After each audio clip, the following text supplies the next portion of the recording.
Greetings of peace from the South Coast Interfaith Council. Election day is around the corner, and we're all feeling so many different emotions. Some of us are feeling engaged and hopeful, excited. Others of us are feeling hopeless, disengaged, and anxious. For many of us, our faith communities, our congregational spaces, our families have always been our source of support through our darkest hours. But amidst the pandemic, perhaps we're feeling a disconnect. Maybe we haven't gotten to see our loved ones or hold them in a long time. So, our fellow board members with the South Coast Interfaith Council thought that as your faith family, they would share some words of inspiration and hope regarding the upcoming election day. I hope that you'll find their feelings and expressions helpful and inspirational. As people of faith, we consider ourselves citizens of heaven. We are indeed. We look forward to our heavenly reward. However, as part of His grand plan, God put us here on earth. What is He asking us to do here? He is asking us to fulfill our potential, be all that we are made to be, become a better version of ourselves. But we can't do this alone. We naturally form societies and communities and nations that bring people together so that we can all care for each other. The Apostle Paul talks about earthly governance in Romans 13. Let every person be subject to the governing authorities, for there is no authority except from God, and those that exist have been instituted by God. Jesus himself legitimates the role for government in the Gospel of Mark, chapter 12, when he was asked about paying taxes to Caesar. And he replied that we should pay to Caesar what belongs to Caesar, but pay to God what belongs to God. So obedience to God means obedience to earthly authority. But here in America, we get a special blessing. That authority is us. We have the right to select our leader. Think about that. We are not only subject to authority, but in America, we are the authority. So if the purpose of a nation is to provide for our welfare and to allow God's people to be all we are created to be, God has put that duty squarely on us here in America. It is the exercise of our rights and privileges of being a U.S. citizen that gives glory to God, and that means voting. Voting with an informed conscience, with the purpose of creating a better nation, gives glory to God. To my Christian brothers and sisters, please exercise your right as a U.S. citizen and ultimate U.S. authority and vote. Voting is an act of democracy. It's an act of exercising your rights and an act of justice. The reason I vote is that I've also seen it's an act of change. Often I hear people say, what can I do about the things in my community and society that I don't like? I tell them to pray, but then I tell them to vote, because every prayer must be followed by action. And voting is a powerful action. It creates a ripple effect. One person taking action for positive change inspires others and creates hope. And that hope goes on to lead people to take other actions, other positive actions. I've seen it again and again in my family, in my workplace, and in my community.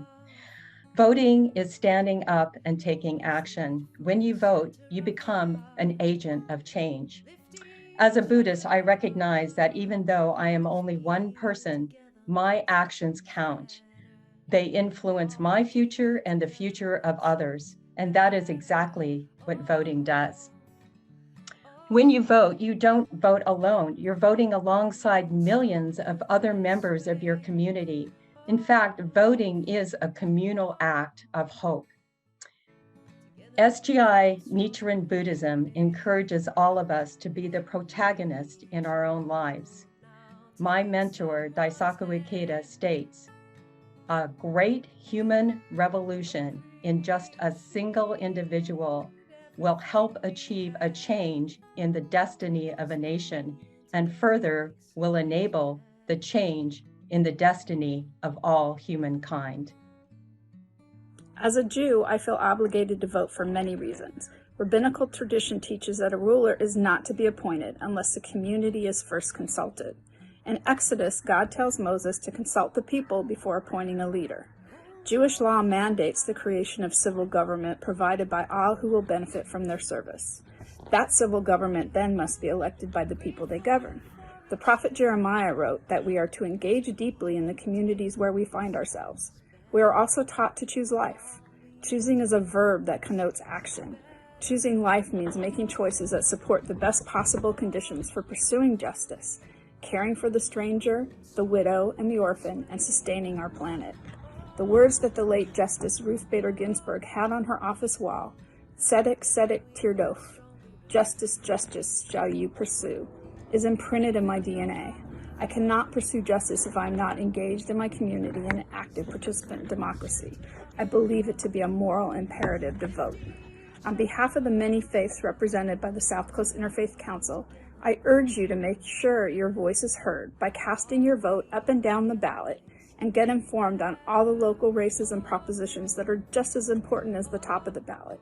If you have already voted, I have one more request. Reach out to your friends and family and make sure their voice is heard as well. Thank you.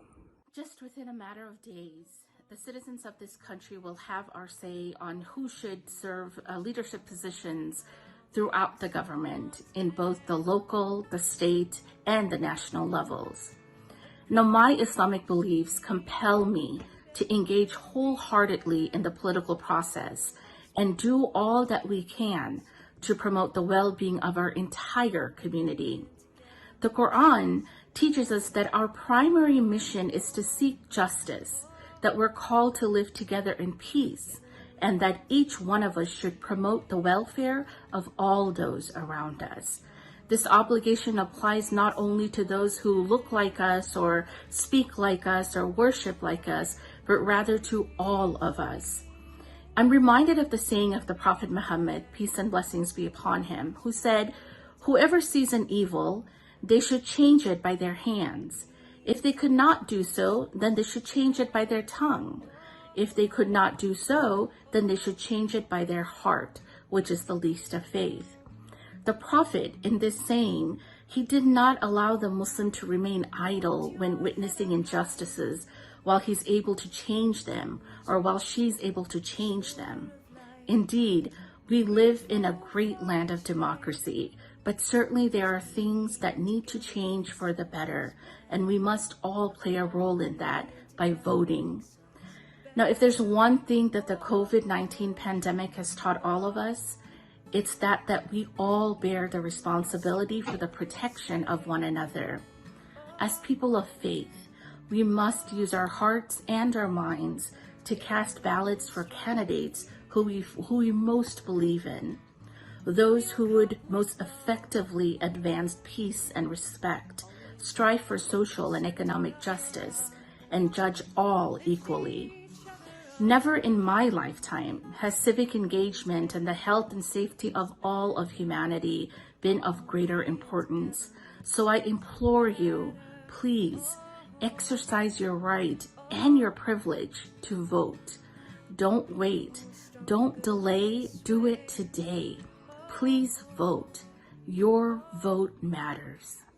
Thank you, Richard, Patty, Susan, and Milia, for sharing those profound words in this incredibly important moment as we approach the upcoming elections. So let us all, as neighbors within these United States of America, work together towards fulfilling our potential as communities of care by casting our votes in the pursuit of equitable justice and mercy. When you head into the polls, I encourage you to think of yourself as a protector for the most vulnerable in your community. Vote from that place in your mind and heart. For those of us who can vote, look up your polling station and vote safely, socially distanced. You are also able to drop off your ballot if that's more convenient. For those of us who have already voted, there's still more work to be done. Encourage your friends, families, and neighbors to vote. And for those of us who can't vote for a number of reasons, your voice matters. Encourage your friends and families and neighbors to vote. Every vote matters. Your vote matters. Your voice matters. You matter. Let's get out the vote as people of faith and conscience. Thank you.